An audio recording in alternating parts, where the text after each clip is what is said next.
I got broads in Atlanta. Just took the lean in the family. Credit card. Hey guys, this is okay. I don't know if you guys heard that, but like my hand cracked from this part, like with the wrist. Okay, like all my bones like are cracking all the time. Like it sucks. Anyway, hope you guys are all doing great today. Like I'm so excited about this video. Like I think like I've already reacted to only one or probably two videos from this channel of geography now, and like today I'm gonna be reacting to geography now. Like it's like India. I'm so excited about this. I really love India. Like in general, like I really love the culture. Like I mean, it's quite hard to understand things like related to India because like there are like different things, a lot of things there. So it's pretty hard to understand everything and memorize like everything. I grew up actually, like to be honest with you, I grew up watching like Indian movies, probably like here, like I'm from Morocco, and like at that time, like I remember like a lot of people used to watch like Bollywood movies a lot. So we grew up watching that, and like on TV, like they were like I think like every probably once or twice a week they would like air like an Indian movie. And like now there's like series. I've never watched series because I cannot watch series. That's too long. But like movies, Bollywood movies, yes, I did watch. I grew up watching them, and I really love, you know, Shah Rukh Khan, like Kajol, like and other like actors, and I really loved a lot of, you know, Indian songs from like movies I've watched and things like that. But I've never tried to search for the, you know, like about India culture and things, except like I used to watch actually a YouTuber who traveled to India and stayed there I think for a month, and I was watching all his videos about that. Like that was crazy. India is a crazy place. Like it's on my list. I really want to visit that like someday. But anyway, for now let's just watch this. I'll try to focus because also my English is not really that good sometimes. Like I don't know, it depends on the way he's talking. I know that this guy like talks like really fast though, but I'll try my best. Yeah, so we have finally encroached upon the giant India. Some of you have been waiting a long time for this episode. I'm just gonna say straight up, you all know India is incredibly complex and diverse. Even Indians have trouble understanding their own country. That's actually true. You all know India is incredibly like complex and diverse. Even Indians have trouble understanding their own country. Obviously, I won't be able to scratch even the surface in this episode, but I'll try my best. A lot of you Indian geographers have helped me along the way, so thank you. And without further ado, let's begin. Okay, I love this guy. I mean, like, he's amazing. Hey everybody, I'm your host Barbie. This place doesn't even need much of an introduction. Everybody has heard of India. It's big, it's loud, it's colorful, and most importantly, it has a plethora of confusing territorial anomalies that I just can't wait to cover. Here we go. He's There's an old genius. saying, India is a place where everyone is in a hurry, but no one is ever on time. First of all, India is located in South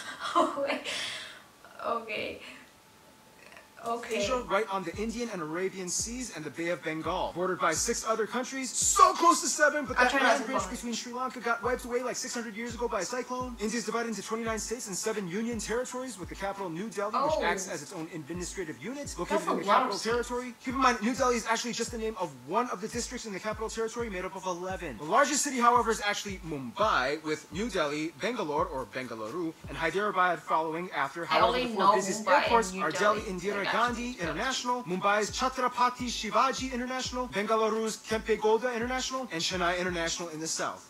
You know why I'm smiling. This is my favorite part of any episode we ever make. Territorial anomaly time. India is loaded with strange borders and deliciously complex demarcation lines. First of all, what exactly is a union territory? In the simplest way I can put this, union territories are places that are too distinct to be incorporated into a state, but too small to have their own local governments. The first one, of course, is the Delhi National Capital Territory, where the capital lies. Chandigarh is a post-independence city constructed to replace Lahore as the capital of the Punjab area after it was split up between India and Pakistan. Then you have the island territories, the smallest one, Lakshadweep, and the Andaman and Nicobar Islands. The Andaman Islands being home to one of the last uncontacted people groups on the planet, the Sentinelese tribe, who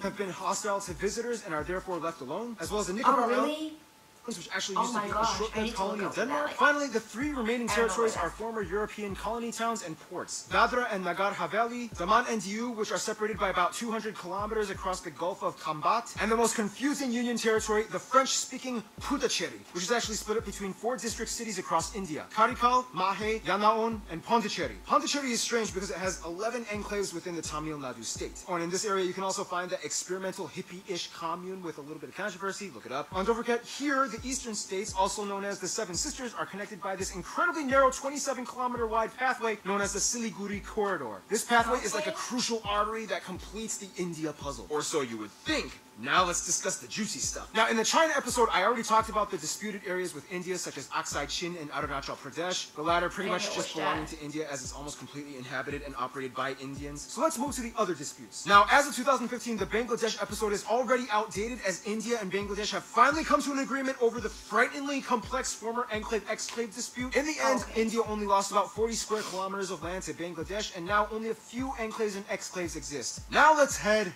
north. Now, when you try to draw the shape of India, you might want to be careful which depiction you use. Some might use this picture, some might use this, some might use this, and those that don't really study very well might use this. The point is, the whole area is like the most heavily militarized, diplomatically stressed out region on the planet. It's already had like 4 wars in the past half-century. Basically, India, Pakistan, and to some extent China all want the entire area for themselves, although it's more of like a Pakistan-India thing. In the China episode, we already discussed the Chinese disputes with India, so I won't cover those in this episode. If you want to learn more, just watch the China episode. But anyway, this entire area was a former domain known as the princely state of Jammu and Kashmir that was under royal Maharaja rulers all the way up until independence. Currently, this place is split up by this fenced-off militarized line known as the line of control between India and Pakistan. Why is this? Well, in the quickest way I can put this... Okay, the British are out. We get to take your land. No, we want to be an independent princely state. We're supposed to take your land, and majority of your people are Muslim, just like us, even though your ruler is Hindu as well. Hey, India? Yeah? If you help me, I'll let you secede my territory to your land with autonomy. Deal. Ha! Your problem now! I love how Mike played India. He totally represents India. Oh, and keep in mind, Pakistan's capital, Islamabad, is less than 80 kilometers away from all that drama. The line of control meanders through the mountains until it stops at a point called NJ9842. This is where things get really crazy, because from there you hit the Siachen Glacier, the second longest non-polar glacier in the world, and this is pretty much the dead man zone. After point NJ9842, you hit the actual ground position line, a series of military outposts that extend all the way to the Chinese border. That means everything in this area is ground zero for the Indo-Pak tension. And you know, the crazy thing is there's actually literally small towns of normal, regular civilians living in these areas high up in the mountains, many of which just go about daily life, going to work and raising their families. Otherwise, they have a river dispute with Nepal and various river islands disputed with Bangladesh. Outside of all the dispute stuff though, India not only has the world's second largest road network and 3 of the world's top 10 megacities and their own space program, but they also have a copious abundance of landmarks and notable sites, way too many to list, but some of the ones that you guys, the Indian geography peeps, have told me to mention include places like the abandoned Danush Kodi Ghost City, Wakanda Fort, the 4 I wanna go there. Mention include places like the abandoned Danush Kodi Ghost City, Wakanda Fort, the 4 pillars of Charminar, the Ajanta Buddhist art caves, the Ellora monolithic ruins, Mandu Fortress, the Golden Temple, which feeds over 100,000 people a day, the Gol Gumbaz Mausoleum, the Kalabantin Durg Post. Oh my god, it's real hard to pronounce the names actually, like, dude. Golden pronouncing Temple, them like I'm trying to read the names. which feeds over 100,000 people a day. The Gol Gumbaz Mausoleum, the Kalabantin Durg Post, the ruins of Hampi, the hill forts of Rajasthan, Shatrunjaya Hill, which is basically like a mecca for Jains, the Temple of the Bodhi Tree, Jal Mahal, Bangar Fort, the most haunted place in India, Mahabat Maqbara, and keep in mind, just like in China, you can find a Great Wall of India in Rajsaman. There's also the Paritala Anjaneya Temple with the largest statue in India depicting Hanuman, and at over 150 acres, the Sri Rangan Attaswamy Temple, the largest Hindu temple in the world. Oh yeah, and there's also that building with the stuff in the thing, whatever. Anyway, we could go on for centuries talking about India's rich, constructed domicile, but what it lies on top of is even more fascinating. Now, don't make this mistake. I'm going to India. All I need are my sandals and sunscreen. Okay. Crap.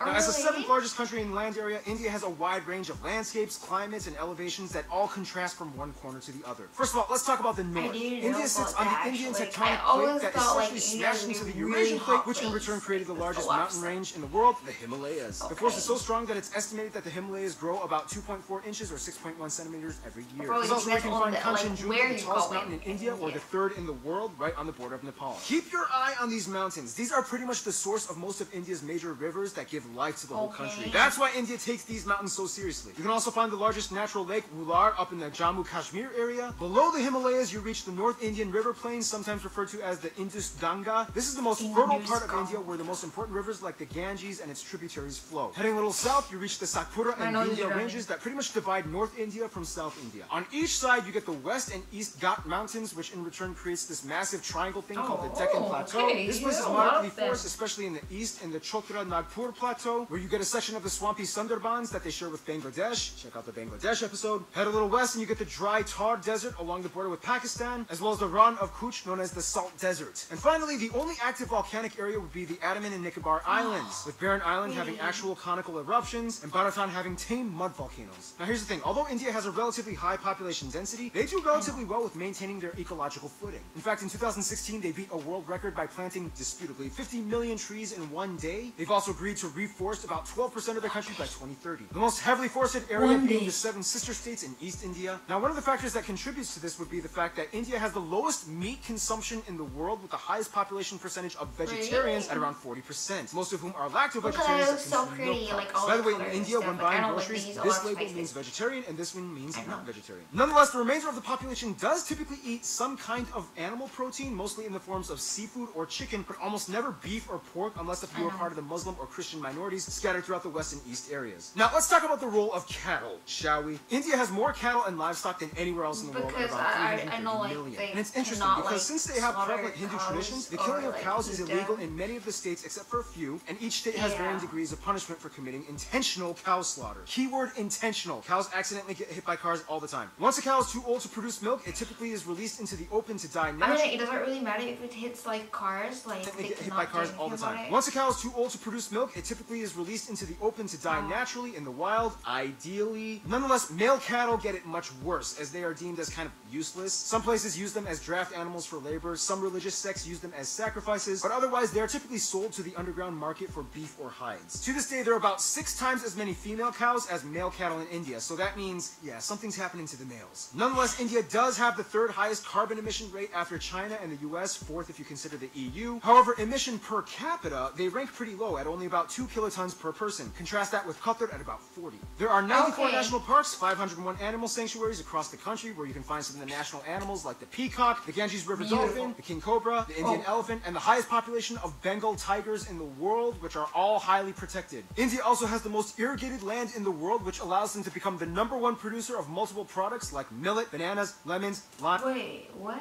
The world, which allows them to become the #1 producer of multiple products like millet. What is this? Bananas.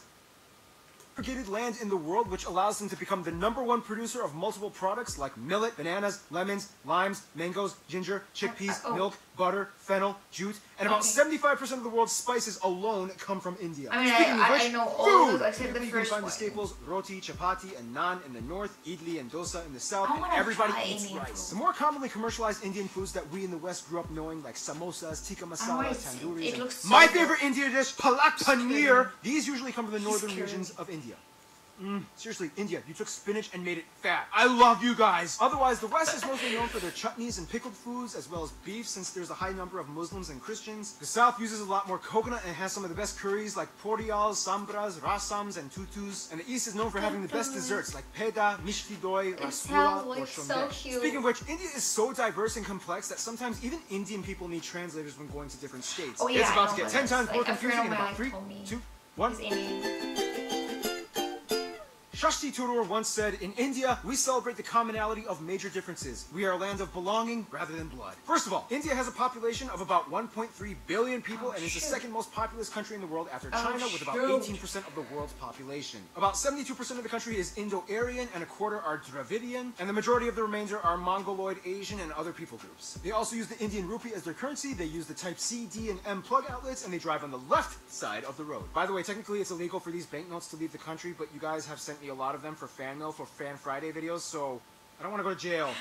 Again. Now keep in mind, those statistics that I just mentioned are incredibly generalized. Of the Indo-Aryan and Dravidian communities, there are about 2,000 different ethno-linguistic people groups in India with about 645 district indigenous tribes, 52 major ones. So obviously we can't cover them all, but what we do know is that the North is very different from the South. For one, the North mostly speaks in languages that are all related to the Indo-Aryan branch, with languages like Hindi, Bengali, Punjabi, and Gujarati, whereas the South speaks... Actually, like, that's the thing, like, for me, anything related to India or the languages there, I call them all Hindi language. Like, I know that they're like different like names, but I cannot like memorize them. Like, I don't know the difference. Even if I hear them, I won't know the difference.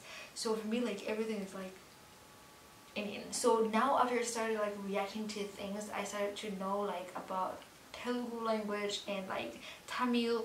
Yeah, these two. Yeah. A completely unintelligible Dravidian branch with languages like Tamil, Telugu, Malayalam, and Kannada. Otherwise, there's also pockets of Sino-Tibetan and Austro-Asiatic languages spoken in the far north and east. Wait, so how do they all, like, communicate with each other? Great question. Although India does not have an official language, there are 22 recognized national languages, and of these, 2 are the most prevalent, taught in schools, and used by government officials, Hindi and English. And very often, these 2 are, like, mixed mid-sentence. It's weird. Don't be surprised if you hear someone speaking Hindi and then suddenly finishing off in English. It's like... I mean, like, so, like, there's something really normal. Probably, like, I don't know about other countries, but my country, like, you can hear, like, different languages in one sentence, like, probably almost, like, at least 3 languages, like, you know, like Arabic, French, and English, especially this generation, like, my age and stuff. Elders, they use, like, or others, they use, like, both, like, Arabic and French at the same time, so, it's a normal thing. Sabi ko sa biglas verses, and I was like, what is? And I was like trying to, like, why are you even trying to do that? I know, right? And the washing machine, I told them, but I said, a Bob Saget with a chainsaw. Now, of course, let's discuss the one thing that goes hand in hand with India, Hinduism. About 80% of India claims to be Hindu, or at least part of the Hindu practicing community. Now, we don't have time to explain everything about the tenets and multi-layered philosophies and practices of Hinduism. If you want to know, just talk to a Hindu person. But basically, one thing you do need to know is that Hindu-driven ideologies pretty much dominate most of life in India, everything from family to business. You will see colorful, mesmerizing shrines, temples, statues, and rituals being performed everywhere, even in public. On the Bharat Mata, the mother of India, statues are everywhere. She's like the symbol of India. The largest Hindu pilgrimage, the Kumbh Mela, happens every 3 years, rotating between 4 cities, in which the adherents bathe in the Ganges River and enjoy a massive festival with tens of millions of people. Like, seriously, you can practically see it happening from space. Now, a controversial topic in relation to Hinduism would be the caste system, which is basically a belief that people are born into a socioeconomic life that they are destined to serve into. Today, however, the system is more fluid and loose from what it used to be from a long time ago, and thanks to economic reforms, anybody with enough drive can kind of move up the social ladder regardless of birth. Nonetheless, India is home to every major religion in the world, even a few Jews, including the B'nai Menashe, an indigenous group that claimed to be one of the lost tribes of Israel. In fact, Judaism and Christianity actually had a head start in India way before it even kicked off in Europe. As tradition holds, Cochin, or Malabar Jews, migrated around 1000 BC to trade during the times of King Solomon, and in 53 AD, Thomas, the apostle of Jesus, arrived in what is now the state of Kerala to establish the first church in India. Today, most Christians are found in the southwest and far east Seven Sisters regions. India also holds the highest population of Sikhs, Jains, and Zoroastrians, mostly found in the north, and the second largest Muslim population in the world after Indonesia. Most Muslims are populated around the northwest areas by Pakistan or in the east by Bangladesh. Oh, and don't forget the Buddhists. In fact, Buddhism actually started in India. Today, the Dalai Lama even takes refuge in Tezpur in the state of Assam. Oh, that was a lot of information. Okay, so by now you can probably get a grasp of how incredibly mixed and diversified India's population is, but what exactly holds the country together? Well, for one, you kind of have to understand Indian history, which will take way too long to explain, but in the quickest way I can put it, Indus Valley, Maurya and Gupta empires, southern empires, Golden Age, Middle Kingdoms, a ton of new religions come flocking in, the north fell to the Delhi Sultanate, the south became the Vijayanagara Empire, the Mughal Empire starts, British East India Company, direct British rule, nationalist movements, independence, republic, economic liberalization in 1991, and here we are today. Vijaya. Essentially, India used to be made up of around 500 smaller royal princely states, and when the British came in, they kind of exploited them to manage such a huge population. Although India is a democratic federal republic and the largest democracy in the world, the old royal families still exist today, and although they have no political power, they hold high positions of influence in their communities across India. So today, technically, you could meet someone that would be considered an Indian prince or princess. Nonetheless, the biggest thing that really united Indians in the past 2 centuries would probably be their hatred of British rule. It was kind of like, Well, this is not cool. yep. What do you say you and I work together and end this thing?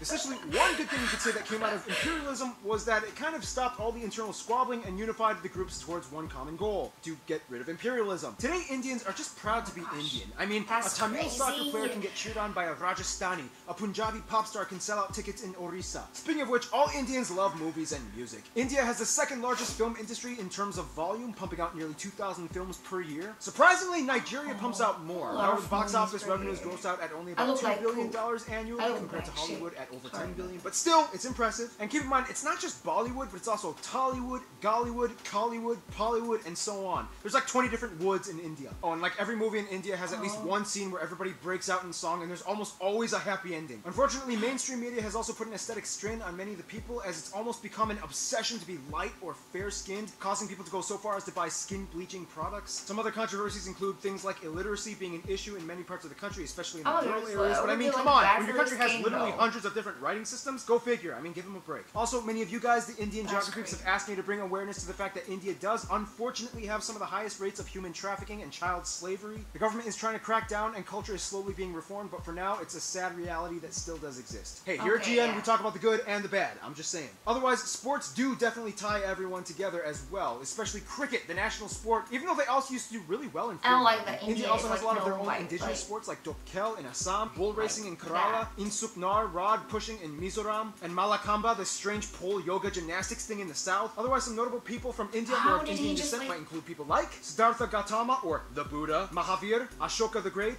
Prithviraj Chauhan, Aurangzeb, Shivaji of the Maratha Empire, Mohandas or Mahatma Gandhi, Indira Gandhi, Subhash Chandra Bose, Jawaharlal Nehru, Rabindranath Tagore, C.V. Raman, Satyendra Nath Bose, Bhagat Singh, Dr. APJ Abdul Kalam, Shah Rukh Khan, Amitabh Bachchan, Amir Khan, Salman Khan, Priyana Chopra, Ben Kingsley, Sundar Pichai, Satya Narayana Nadella, A.R. Rahman, Sachin Tendulkar, and Mahendra Singh Dhoni. There's also literally millions of other famous people I missed out on. If you want to mention them, please, there's a comment section below. Use it. In the meantime, we gotta finish this info marathon, shall we? That's a lot of things now, to no surprise, grab. India is It's huge and hard therefore to has a huge international understand outreach when it everything comes to at diplomacy once. to almost everyone, except their immediate neighbors. First of all, countries with large population percentages of Hindus and Indians like Fiji, Guyana, Suriname, Trinidad and Tobago, Mauritius, and Malaysia typically stay close to India's roster of go-to friends. They enjoy cordial relations with trade. Now, the UK may have left on a sour note, but they still have a lot of ties to their former colonizer in terms of business and tourism. India is still part of the Commonwealth, not Commonwealth realm, there's a difference, and the UK has over 1.5 million citizens of Indian descent. As mentioned in the China episode, China is kind of like India's "I'm only here to do business with you and nothing else" friend, as drama still hasn't subsided in regards to the territory conflicts. Now, when it comes to the US, things started kind of sour back in the 70s during the Indo-Pak War of 1971, when the US sided with Pakistan, their arch nemesis. Today, relations have cooled off. Mostly, the US supports India's move towards democracy and is a key ally in the military conflicts in the Middle East. When it comes to their best friends, however, most of the Indians I talked to have said Russia and Bhutan. Russia because during the Indo-Pak Wars, Russia came in and supported them, and ever since then, each country has held a high position of respect for the other, especially as global superpowers. Bhutan and India signed a treaty of friendship almost immediately after independence. The two countries have shared interests and a currency-pegged system as well. Bhutan even supported the annexation of their cousins in the Sikkim state into India, as it gave a nice buffer of land from China's stake to their claim. In conclusion, you will not find anywhere else on Earth like India. Thousands and millions of people inhabiting a colorful, majestic, green, slightly gritty at times slab of Earth, blessed and cursed in so many ways, yet wonderfully harmonized, mostly in a unity. I'm not really sure about, like, you know, the flag for me. That's India. Stay tuned, Indonesia is coming up next. Oh, I think like that's the one I reacted to like before a long time ago. It's Indonesia, but I know like the flag. I think that's for like peace or something. That's, I don't know why, but I feel that's something like about like plants or whatever. The green, and this is for saffron. Not really sure, but I've heard this somewhere. Like I'm not really sure about that. Like probably I'm wrong, but anyway, yeah, so please let me know in the comments down below about the like the colors. What do they mean? Anyway, so that was like, there were a lot of information. That's something really hard. Like, you have to watch this video like twice or like even more to grasp things, to understand, and to really like beyond that, and not just like that, because India, like, it just like so much, you know, like a lot of things are going on there in India. A culture is crazy, it's so beautiful. It's something like, I mean, I really would love to visit India someday, but like, it's gonna be hard. I mean, like, I need someone like with me, of course, like, yeah. But that's like, India itself is not only one country. It's like it's a planet like on its own. Like, that's crazy. Like, how diverse it is. Like, there are a lot of things going on, different religions, different like languages, cultures, like within that place. Like, it's just like different from all other parts of the world. India is like really unique as a country, and it's very rich of like everything, anything that you want, like you would find it in India. It's crazy. Anyway, that was a really nice episode. I really enjoyed this. Hope you guys enjoyed my reaction to this. I'm really sorry for like, this is like pretty long video, but I really like this video. I really love, even though like he was speaking so fast, like I was trying to get like what he's saying and reading the caption at the same time, but like really I'm gonna watch this video again so I can understand more about India. So hope you guys enjoyed my reaction videos. If you like this video, please give it a thumbs up. Don't forget to comment, like, share, and subscribe. See you guys soon. Bye bye.